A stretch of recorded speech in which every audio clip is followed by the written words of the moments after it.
মাহিন, তুই নিশ্চিত এখানে আসাটা ভালো আইডিয়া? এই পুকুরটা নিয়ে কত গল্প শুনেছি। আরে গপ্তগুজব বাদ দে, চল মাছ ধরি। ভূতটুত বলে কিচ্ছু নেই। দেখ, বাতাস ছাড়াই জল কেমন নড়ছে। হাহা, তুই একদম সিনেমার মতো ভাবছিস। এটা কি মানুষ? নাকি ভূত? আমি এই পুকুরেই ডুবে মারা গিয়েছিলাম।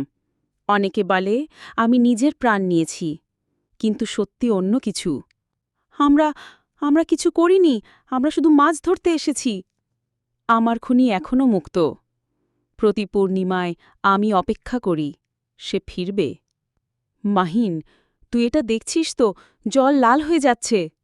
হ্যাঁ, যেন রক্ত। তোমরা কি তাকে চেনো? গ্রামের এক প্রভাবশালী, যে সবাইকে ভয় দেখায়। আমরা কিছু জানি না, আমাদের যেতে দাও। যেতে পারো, কিন্তু আজ রাতের পর তোমরা আর আগের মতো থাকবে না। ইমন, এটা আমাকে টানছে। হাতটা ছাড়। এটা কি সত্যি ঘটল?